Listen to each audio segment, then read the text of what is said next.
Full shoulder 14යි. ඒ කියන්නේ ඔයාගේ සම්පූර්ණ උරහිස. රෙඩි ෂෝල්ඩර් එක 2.5. ඒ කියන්නේ ඔයාගේ උරහිස කොටසින් ඉතුරු වෙන කොටස. නෙක් ඩීප් එක අඟල් 6යි. ඔයාගේ කර ගැඹුර ෂෝල්ඩර් ඩවුන් එක ඔයාගේ සම්පූර්ණ ෂෝල්ඩර් එක 10න් බෙදලා එන ප්‍රමාණය තමයි අපි උරහිස පහත් කරන්නේ. ඔයාගේ සම්පූර්ණ උරහිස ප්‍රමාණය දෙකෙන් බෙදලා ලකුණු කරන්න ඕනේ. මගේ උරහිස තියෙනවා අඟල් 14ක්. ඒ 14 දෙකට බෙදුවාම මට අඟල් 7ක ප්‍රමාණයක් එනවා. අන්න ඒ ප්‍රමාණය මේ රේඛාවේ මේ විදිහට ලකුණු කරන්න ඕනේ. අපි උරහිස පහත් කරන්නේ අපේ සම්පූර්ණ උරහිස ප්‍රමාණය 10න් බෙදලා. එතකොට මගේ සම්පූර්ණ උරහිස ප්‍රමාණය අඟල් 14යි. අඟල් 14 10න් බෙදුවාම වෙන්නේ 1.4. අපි මේ ප්‍රමාණය උරහිස මාක් කරපු තැනින් පහළට මේ විදිහට ලකුණු කරනවා. පළල අපි අඟල් 2.5ක් ලකුණු කරනවා. ඒක අපි ලකුණු කරන්නේ ස්ටෑන්ඩඩ් මෙෂර්මන්ට් එකක් විදිහට. කර පළල ලකුණු කරපු තැන ඉඳලා උරහිස පහත් කරපු ලක්ෂය දක්වා රේඛාවක් අඳින්න ඕනේ. ඒක තමයි අපේ උරහිස රේඛාව වෙන්නේ. ඊට පස්සේ ඒ රේඛාවේ හරි මැද ලකුණු කරන්න ඕනේ. ඒ හරි මැද ලකුණු කරපු තැන ඉඳලා ඔයාගේ කර ගැඹුර ප්‍රමාණය ලකුණු කරන්න ඕනේ පහළට. ඔයාගේ ශරීරයෙන් කර ගැඹුර මනිනකොට ඔයා කර මැනගන්න ඕනේ අපේ ගෙල මුල ඉඳලා උරහිස ඉවර වෙන තැන දක්වා තියෙන දුරින් මැද ලක්ෂය ලකුණු කරගෙන අන්න එතන ඉඳලා පහළට තමයි ඔයාගේ කර ගැඹුර ප්‍රමාණය මැනගන්න ඕනේ. අපි බලමු රෙඩි ෂෝල්ඩර් ලකුණු කරන්නේ කොහොමද කියලා. මෙතන රෙඩි ෂෝල්ඩර් කියලා අදහස් කරන්නේ ඔයාගේ ඇඳුමෙන් උරහිසට ඉතුරු වෙන ප්‍රමාණය. අපි ඒක හොයාගන්නේ ඔයාට උරහිසේ ඉතුරු වෙන ඕන ප්‍රමාණය ඔයා තීරණය කරන්න ඕනේ ඉස්සෙල්ලම. මම මෙතනදී ගන්නේ අඟල් 2.5ක් විදිහට. ඒ 2.5ට ඔයා අඟලක් එකතු කරන්න ඕනේ. ඒ කියන්නේ ඔයාගේ උරහිසේ ඉතුරු වෙන ඕන ප්‍රමාණය අඟල් 2.5 නම් ඒකට අඟලක් එකතු කරාම අඟල් 3.5ක් වෙනවා. ඒ අඟල එකතු කරන්නේ කර මැසීම සඳහා අඟල් මැහුම් වාසි අඟල් භාගයක අත්කට මැසීම සඳහා මැහුම් වාසි අඟල් භාගයකුත් විදිහට. ඒ එන ප්‍රමාණය ඔයාගේ උරහිසේ කොනේ සිට මේ විදිහට මේ රේඛාවේ ලකුණු කරලා පහළට රේඛාවක් ඇඳ ගන්න ඕනේ. අඳිලද රේඛාවේ ඉඳලා වම් අත පැත්තට අඟල් භාගයක් ඇතුළට කරලා ලකුණු කරන්න. ඊට පස්සේ උඩ උරහිස රේඛාවේ ඉඳලා මේ විදිහට රේඛාවක් ඇඳ ගන්න. යොදලා රේඛාවේ මේ විදිහට ටේප් එක තියලා එක දිගට මැදින් බෙදාගෙන ලක්ෂයක් ලකුණු කරගන්න. ඊට පස්සේ නැවතත් එම කොටස දෙකට මැදින් බෙදාගෙන ලක්ෂයක් ලකුණු කරගන්න. ඊට පස්සේ ඒ ලකුණු කරපු ලක්ෂයේ ඉඳලා පහළට අඟල් භාගයක් පහළට ලකුණු කරලා මේ විදිහට නැවතත් ලකුණු කරගන්න. ඊට පස්සේ අඟල් භාගේ පහත් කරපු තැන ඉඳලා කොනට මේ විදිහට රේඛාවක් ඇඳ ගන්න. දැන් මේ රේඛාවේ මධ්‍ය ලක්ෂය ලකුණු කරන්න. ඊට පස්සේ එතන ඉඳලා එළියට අඟල් කාලක ප්‍රමාණයක් ලකුණු කරන්න. අනිත් රේඛාවෙත් පහලින් ලකුණු කරපු ලක්ෂය දක්වා තියෙන දුර දෙකට බෙදලා ලකුණු කරන්න. එතෙන් සිට අඟල් කාලක ප්‍රමාණයක් නැවතත් ලකුණු කරන්න. ඊට පස්සේ ඔයගේ කර්ව් රූල් එක ආධාරයෙන් මේ විදිහට මේ රේඛා දෙකේම ලක්ෂ හරහා කර්ව්ස් දෙකක් ඇඳ ගන්න.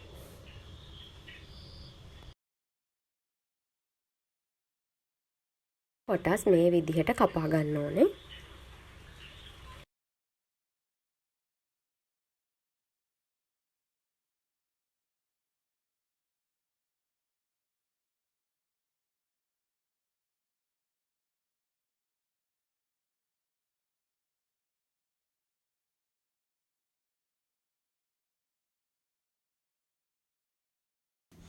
අපි කලින් සකස් කරගත් කර කොටසම තමයි මේ අලුත් නෙක් ඩිසයින් එකත් නිර්මාණය කරන්නේ.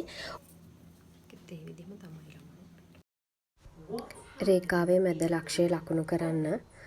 ඊට පස්සේ නැවතත් මැද ලක්ෂයම කොටසේ ලකුණු කරන්න. ඊට පස්සේ ලකුණු කරපු ලක්ෂයේ ඉඳලා යටට අඟල් භාගයක ප්‍රමාණයක් ලකුණු කරන්න. ඒ අඟල් භාගය ලකුණු කරපු ලක්ෂයේ ඉඳලා කොන දක්වා රේඛාවක් ඇඳ ගන්න.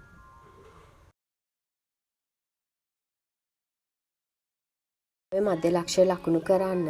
ඒ ලකුණු කරපු තැන ඉඳලා අඟල් කාලක් එළියට ලකුණු කරන්න. ඊට පස්සේ ඔයගේ කර්ව් රූල් එක ආධාරයෙන් මේ විදිහට කර්ව් එක ඇඳ ගන්න.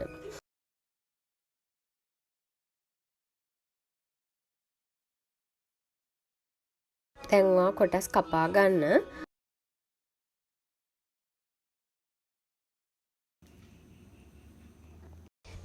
රේඛාවේ මැද ලක්ෂය ලකුණු කරන්න.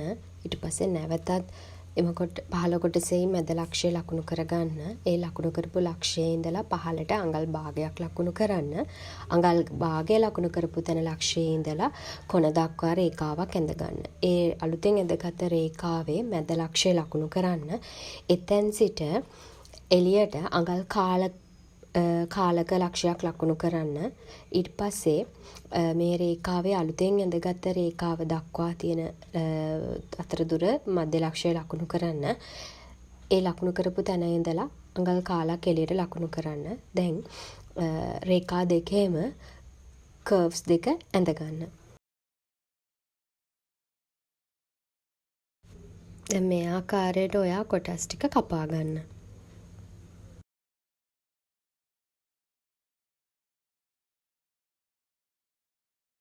භාගයක ප්‍රමාණයක් මේ විදිහට රේඛාවේ සිට වම් අත පැත්තට ලකුණු කරගන්න. ඊට පස්සේ ලකුණු කරගත ලක්ෂය දක්වා උඩ සිට රේඛාවක් ඇඳගන්න. ඒ ඇඳගත් රේඛාවේ මධ්‍ය ලක්ෂය ලකුණු කරන්න. නැවතත් පහළ කොටසේ මධ්‍ය ලක්ෂය ලකුණු කරේ ලකුණු කරගත් ලක්ෂයේ සිට අඟල් භාගයක් පහතට ලකුණු කරන්න. දැන් අඟල් භාගයක් ලකුණු කරගත් ලක්ෂයේ සිට කොන දක්වා රේඛාවක් ඇඳගන්න. ඒ ඇඳගත් රේඛාවේ මැද ලක්ෂය ලකුණු කරන්න. එහි සිට අඟල් කාලක් එළියට ලකුණු කරන්න. ලකුණු කරගත් ලක්ෂය හරහා කර්ව් එක වගේ කර්ව් රූල් එක ආධාරයෙන් ඇඳගන්න. දැන් කොටස් කපා ගන්න.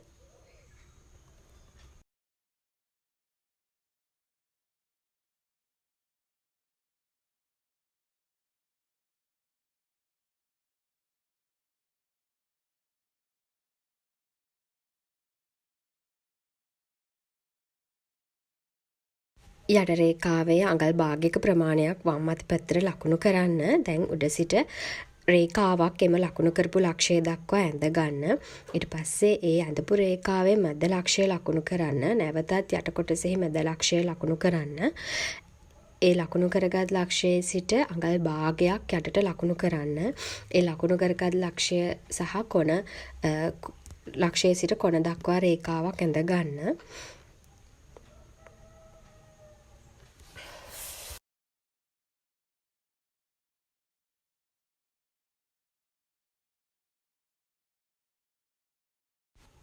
දැන් කොටස් කපා ගනිමු.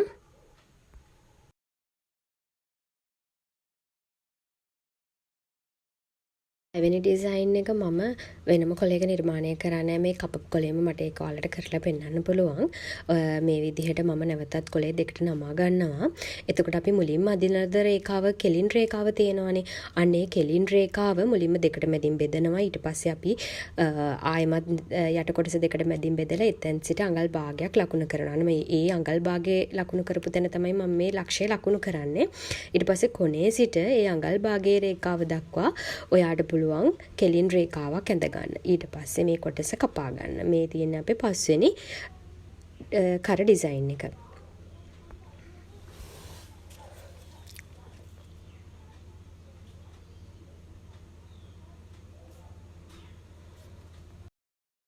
හත්වෙනි ඩිසයින් එකත් මම වෙනම කොලයක නිර්මාණය කරන්නේ නැහැ. මම මේකෙම ඔයාලට එක කරලා පෙන්නන්නම්. මේ විදිහට ඔයාගේ බ්ලොක් එක ආයමත් නමා ගන්න. ඊට පස්සේ අපි මුලින්ම ලකුණු කරගත සරල රේඛාවේ සිට දකුණු අත පැත්තට අඟල් භාගයක ප්‍රමාණයක් ලකුණු කරන්න. ඊට පස්සේ ඒ දක්වා උඩ ලක්ෂයේ සිට රේඛාවක් ඇඳ ගන්න. කලින් ලකුණු කරගත්තා වගේම මේ රේඛාවෙන් මැද ලක්ෂය ලකුණු කරනවා. ඊට පස්සේ නැවතත් පහළ කොටසේ මැද ලක්ෂය ලකුණු කරලා එතෙන් සිට අඟල් භාගයක් පහතට ලකුණු කරලා කොන දක්වා රේඛාවක් ඇඳ ගන්නවා. කොටස් කපා ගන්න.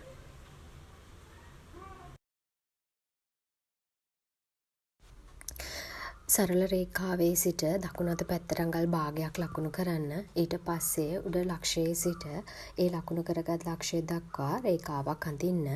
ඊට පස්සේ ඇඳගත් රේඛාවේ මධ්‍ය ලක්ෂය ලකුණු කරන්න. නැවතත් පහළ කොටස දෙකට මැදින් බෙදාගෙන මධ්‍ය ලක්ෂය ලකුණු කරන්න. ඒ ලකුණු කරගත් ලක්ෂයේ සිට අඟල් භාගයක් පල්ලෙහාට ලකුණු කරන්න. ඒ ලකුණු කරගත්ත ලක්ෂයේ ඉඳලා කොනට රේඛාවක් අඳින්න. ඒ අඳින ලද රේඛාවේ මධ්‍ය ලක්ෂය ලකුණු කරලා එම ලක්ෂයේ සිට අඟල් කාලක් එළියට ලකුණු කරන්න. කලින් ඇඳගත් රේඛාවෙත් මධ්‍ය ලක්ෂය ලකුණු කරලා අඟල් කාලක් එළියට ලකුණු කරන්න. දැන් ඔයගේ කර්ව් රූල් එක ආධාරයෙන් ඒ ලකුණු කරගත් ලක්ෂ හරහා වක්‍ර දෙක ඇඳ ගන්න. දැන් ඇඳගත් කොටස අපි කපා ගනිමු.